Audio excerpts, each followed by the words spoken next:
नमस्कार, स्वागत है आपका पब्लिक व्यूज इंडिया पर। मैं हूं रजत शर्मा। बिहार के सीएम नीतीश कुमार लगातार भ्रमण करके आए हैं और भ्रमण मुझे लग रहा है अभी भी चला हुआ है, क्योंकि एक तरफ तो वो राजनीतिक पार्टियों को जोड़ने में लगे हुए हैं, तो दूसरी तरफ बेगूसराय में धड़ाधड़ गोलियां चल रही हैं। जी हाँ, वो जंगल राज जिसकी बात हो रही थी वो कम बैक कर चुका है। वो जंगल राज जिसके रुझान आने शुरू हो गए हैं। अब आइए सीधा बातचीत करते हैं राजनीतिक विश्लेषक सुधीर पांडे जी से। वो अच्छे से बताएंगे कि बिहार में आखिरकार ये किस तरीके की सियासत चली हुई है। जी बहुत बहुत स्वागत है आपका। धन्यवाद जी, इस तरीके की बातचीत हो रही है लगातार।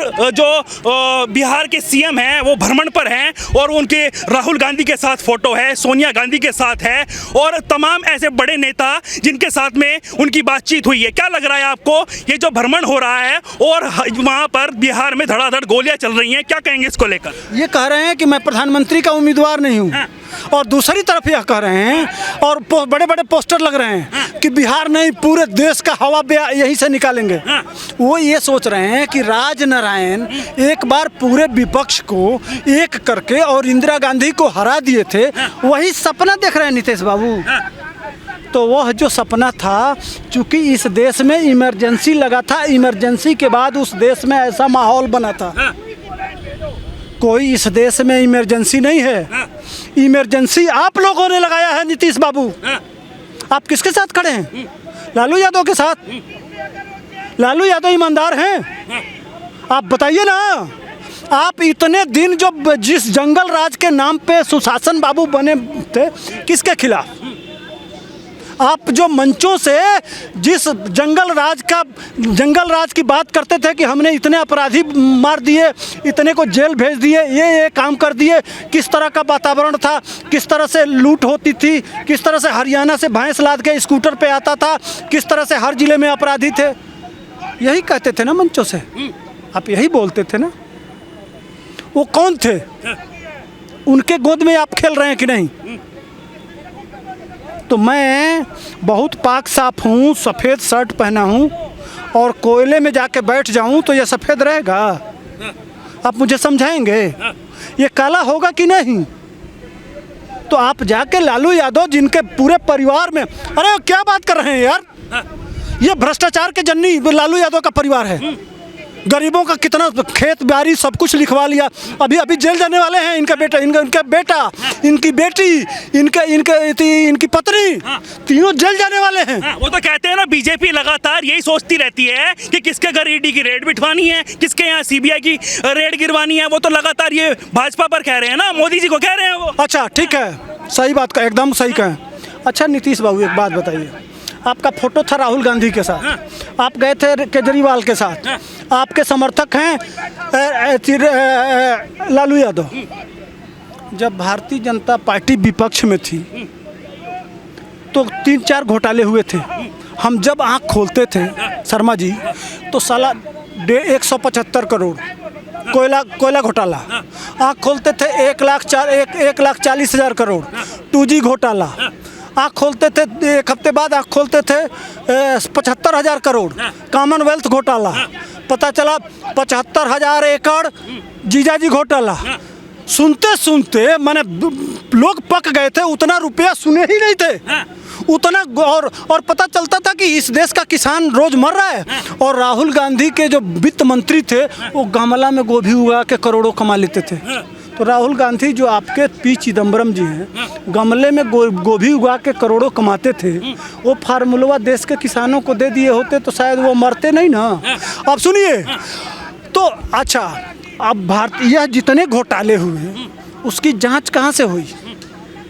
जांच हुई 2G, एक भारत सरकार की संस्था है CAG, समझ रहे हैं ना, जो जांच करती है, ऑडिट करती है, पूरे सरकार की जितनी व्यवस्था होती है वो जांच करती है।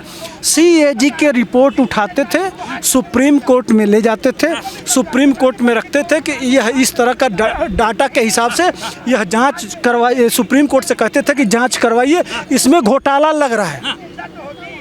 सुप्रीम कोर्ट जांच करता था, जांच करने के बाद पता चलता था कि हाँ ये सही है, गलत है, जो भी है जांच होता था। उसमें ये पूरे देश के सामने घोटाले उजागर होते थे। 2G भी सुप्रीम कोर्ट से, कोलगेट भी सुप्रीम कोर्ट से, कॉमनवेल्थ सुप्रीम कोर्ट से, जीजाजी सुप्रीम कोर्ट से, जितने ये राहुल गांधी और सोनिया गांधी जो हैं जो जमानत पे हैं सुप्रीम कोर्ट से, वित्त मंत्री जो गमले में गोभी उगाते थे उनके बेटा और वह सुप्रीम कोर्ट से। तो आप लोग जैसे मान लीजिए नीतीश कुमार के साथ भारतीय जनता पार्टी रही है, देश वो कह रहे हैं कि भारतीय जनता पार्टी जब रही है, हमारी बात वही मैं समझा रहा हूँ, देश की जनता को समझा रहा हूँ। केजरीवाल के अंडर में एमसीडी रही है, ठीक। तो जब भाजपा विपक्ष में थी तो आपके घोटाले को ले जाके सुप्रीम कोर्ट में वह जांच करा के एक्सपोज कर सकती है। तो 7-8 साल से प्रधानमंत्री नरेंद्र भाई मोदी हैं, तो आप उस काम को क्यों नहीं कर पा रहे हैं? मैं पूछता है भारत पूरे विपक्ष से, जो लोग प्रधानमंत्री बनना चाहते हैं, जितने लोग बनना चाहते हैं, है अगर आपकी औकात, आप पढ़े लिखे हैं, आपके ज्ञान में है, भारतीय जनता पार्टी वह जिसको कहते हैं कि नहीं पढ़ा है उसकी पार्टी आपको रगड़ देती है सुप्रीम कोर्ट में ले जाके। ममता बनर्जी के घर, शरद पवार के घर, केजरीवाल के मंत्री के घर, सबके घरों से भ्रष्टाचार का काला चिट्ठा निकाल के आपको जेल में डाल देती है। आप क्या कर रहे हैं? पहले विपक्ष का काम तो करके दिखाओ। जो नरेंद्र मोदी अगर आपको भ्रष्टाचार के नाम पे घसीट के ले जा रहे हैं तो भैया उनको घसीटो ना। हमारा प्रधानमंत्री तो गर्व से कहता है कि यार भ्रष्टाचार का मुद्दा मेरे खिलाफ ले आओ, मेरे मंत्रियों के खिलाफ ले आओ, मेरे पदाधिकारियों के खिलाफ ले आओ। वो तो लगातार कह रहे हैं पांडे जी कि जो नरेंद्र मोदी जी हैं वो तो जो राजा उनको बताया जा रहा है, राजा जो है वो अपने दोस्तों में व्यस्त हैं और जनता त्रस्त है। वो लगातार टैक्स माफ कर रहे हैं अपने दोस्तों का। उन्होंने कोविड में भी इस तरीके की टैक्स माफी की है। तो वही मैं कह रहा हूँ। नहीं, ये कह रहे हैं कि सरकारी संपत्ति बेच रहे हैं, ठीक। ये भी कह रहे हैं, हाँ, ये भी कह रहे हैं कि सरकारी संपत्ति बेच रहे हैं, ठीक। एक तरफ गरीबों का पैसा ले जाके अपने दोस्त में, राहुल गांधी कह रहे हैं कि ले जाके दोस्त मित्रों के जेब में डाल रहे हैं, लेके जा रहे हैं, तो उसका सबूत होगा। जिस तरह से भारतीय जनता पार्टी कोर्टों में ले जाके उस सबूत को पटकी, अगर तुम्हारे माँ ने दूध पिलाया है, अगर सच्चे हो, जो सिर्फ मुंह से कह रहे हो, ले चलो सुप्रीम कोर्ट। है तुम्हारे औकात? राहुल गांधी, नीतीश कुमार, केजरीवाल, पूरे देश के जितने विपक्ष हैं, कन्हैया कुमार, जितने हैं जो बड़े बड़े लंबे छोड़ते हैं और जितने इनके समर्थक हैं, तुम्हारे माँ ने दूध पिलाया है तो तुम्हारी औकात है। मैं नरेंद्र भाई मोदी तुम्हारे घर में बजा रहे हैं रोज, है तुम्हारे विशेष स्थान में दम। इसलिए हम लोग रहते हैं, सनातनी हैं, जम के नरेंद्र भाई मोदी के साथ रहते हैं कि वह तुम्हारी रोज। अरविंद केजरीवाल का मंत्री जी आज तक छूट नहीं पाया। लालू यादव सड़ गए जेल में, किसी तरह से निकले हैं। तो शरद पवार के 3 मंत्री जेल में हैं। वो जो कह रहे थे ना उखाड़ लिए, आज तक छूट नहीं पाए। लेकिन पांडे जी राहुल गांधी यार, ममता बनर्जी के वो मंत्री 50 करोड़, आज अकल पकड़ा 17 करोड़, नोट के बंडल, 1 लाख करोड़ की संपत्ति इस देश के गरीबों के पैसे से, टैक्स जो छीन के लिए थे, छीन के वो जबड़े से निकाल रहा है। चूंकि समझौता था ना, तुम भी लूटो हम भी। राहुल गांधी तो लगातार कह रहे हैं कि ईडी मेरे घर 55 मिनट तक बैठी रही, अगर वो 5 साल भी बैठी रही तब भी कुछ नहीं मिलेगा। अच्छा, नहीं मिला तो जमानत पे कौन है भाई? जमानत पे कौन है? उनकी माँ जमानत पे हैं, उनके मंत्री जमानत पे हैं, उनके जीजा जी जमानत पे हैं, वो खुद जमानत पे हैं। क्यों जमानत पे हैं? किस लिए जमानत पे हैं? आपको जाके वहाँ जवाब देना चाहिए ना। ईडी तो उसी तरह से कम भाजपा के एक मंत्री को भी तो जमानत पे भेज दो यार, दिखा तो दो। ये देश की जनता पूछ रही है। 8 साल हो गया, किसी मंत्री के ऊपर भी तो लांछन लगाओ। यह 10 साल मनमोहन सिंह की सरकार में, वही मैं कह रहा हूँ, रोज घोटाले उजागर होते थे। जो आप बड़े बड़े मंचों से जो कह रहे हैं, चूँकि जानते हैं क्यों कर रहे हैं, इसलिए कि राजनीतिक पार्टी को मिला हुआ है हमारे संविधान की तरफ से फ्रीडम ऑफ स्पीच। आप किसी को कुछ भी कह सकते हैं, समझ रहे हैं। दरअसल ये अब जैसे मान लीजिए कि सारे जितने बैंक के पैसे हैं, जो 10 लाख करोड़ की बात कर रहे हैं, वो पैसे राहुल गांधी के ज़माने में मनमोहन सिंह, सोनिया गांधी पैसा लेके, उनको पैसा नोट लेके दी हैं।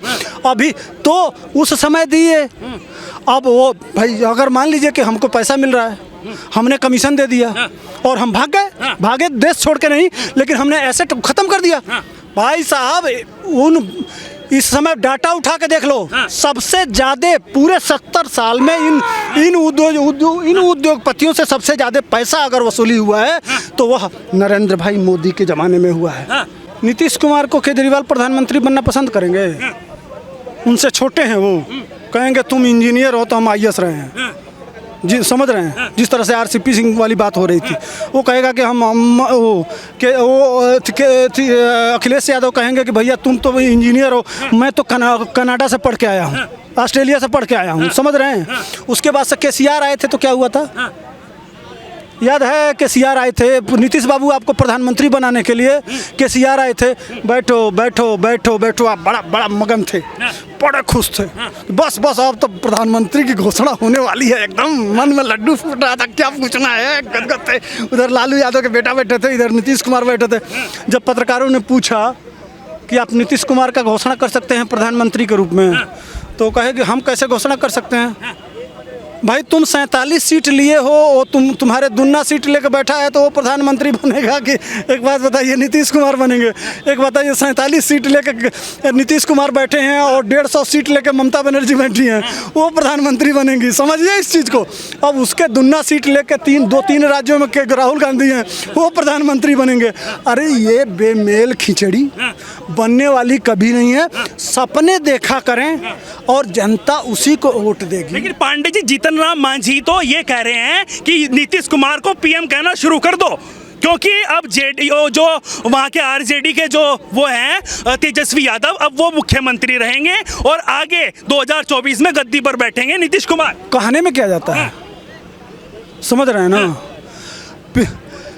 PM तो बहुत, PM MP पहले बने तब ना, अभी MP नहीं बन पाएंगे नीतीश कुमार, इसलिए कि RCP सिंह कह रहे हैं कि जहां से नीतीश कुमार लड़ेंगे वहीं से मैं लड़ूंगा, और RCP सिंह भी उन्हीं की जाति से आते हैं, और वह मुख्यमंत्री रहे हैं तो कैबिनेट मिनिस्टर रहे हैं और जीवन भर IAS रहा है वो आदमी। पलटवार में नीतीश कुमार ने यह कहा कि उनकी औकात क्या है। अच्छा, RCP सिंह जिस समय नीतीश कुमार पैदल घूम रहे थे, खाक छान रहे थे, वह आदमी IAS था। IAS देश की सबसे कठिन परीक्षा होती है। नीतीश कुमार, आपकी औकात नहीं थी, आप IAS बन जाते। वह इनको उंगली पकड़ के देखिए, मंत्री चाहे जितना बड़ा हो, उसको चलाता असली IAS है, ब्रेन उसका होता है। वह आपके जैसे मुख्यमंत्रियों को पता नहीं कितना चला सकता है, यह आपको सोचना चाहिए। आपको भी चलाने के लिए IAS ही लगते हैं, RCP सिंह जैसे। अब आने वाले समय में आएगा, समय बताएगा कि आप कितना चलते हैं और RCP सिंह कितना चलते हैं। लगातार जिस तरीके से जो वहाँ के अन्य दल हैं, ममता बनर्जी हो गई, वो भी हुंकार भर चुकी हैं, वो कह रही हैं 24 में हम रहें या ना रहें, मोदी जी सेंट्रल में नहीं रहेंगे। अरे तो उनका भतीजा जेल जा रहा है, वह भी उसकी साली का हो गया, वो सरकारी गवाह बनने जा रही है, और उनके भतीजा को जेल जाना है, तो दर्द तो भाई समझ लीजिए। सारे लोग जो लूटे हैं, अरे भाई अब मोदी जी के 4 भाई हैं, एक पेट्रोल पंप पे काम करते हैं, एक पतंग बेचते हैं, है ना, इसी तरह के लोग हैं। उनकी माँ 10 बाई 10 के कमरे में रहती है, वो उस आदमी के लिए, वो जहाँ भी जाते हैं 130 करोड़ देशवासी कहते हैं, समझ रहे हैं। और यह अच्छा नीतीश कुमार कौन सी राजनीति करके आए, अगड़ा पिछड़ा। लालू कह रहे थे जब हम बीजेपी में थे हमें तो काम करने नहीं दिया जा रहा था, इसलिए हमने सरकार गिराकर दूसरी सरकार बनाई है। आरजेडी और जेडीयू का गठबंधन अब काम करेगा और रुझान आने शुरू हो गए हैं, वहां पर धड़ाधड़ गोलियां बरस रही हैं। वही मैं समझा रहा हूँ।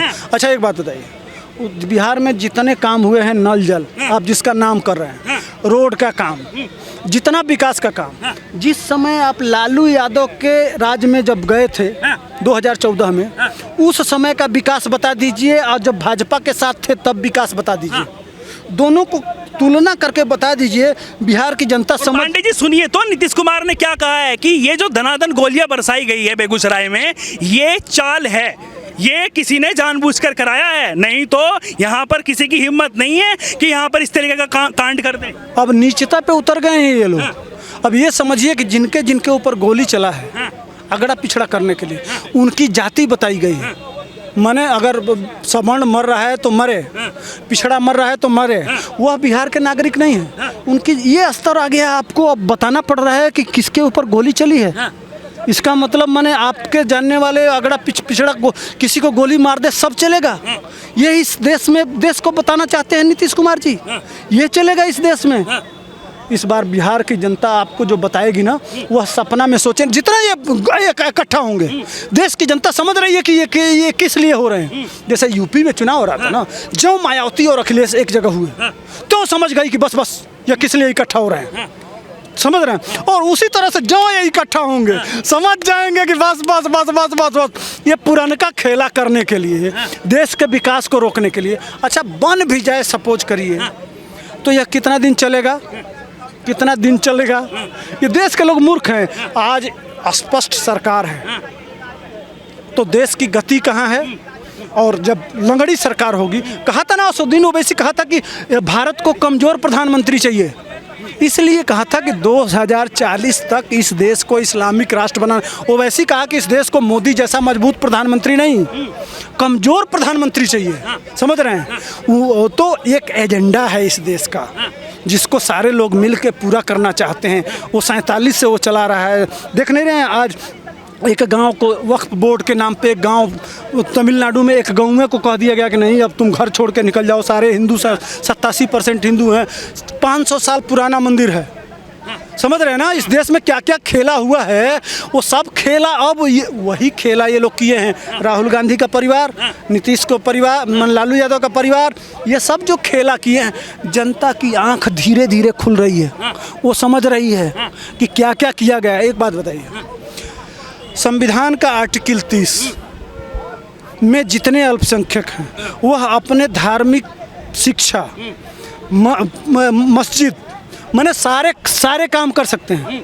इस देश का बहुसंख्यक अपना धर्म नहीं पढ़ा सकता, ये हमारे संविधान में लिखा हुआ है, समझिए। हम इस देश के बहुसंख्यक को 2म दर्जे का नागरिक बना कर रखा गया। अब यह नहीं चलेगा, ये वही करना चाहते हैं। सावधान, जो अब चूंकि मोदी जी धीरे धीरे सब समझ रहे हैं और उसको हटाने का जो प्रयास कर रहे हैं। अभी कॉमन सिविल कोड देखिए, कल उत्तर प्रदेश का एक सपा का नेता है, कहा है कि कॉमन सिविल कोड आने वाला है, उसके बाद से जनसंख्या नियंत्रण आएगा, और ये जितने वक्फ और जो इस्लामीकरण किया गया है इस देश का, सब हटने वाला है। वही असली दर्द है।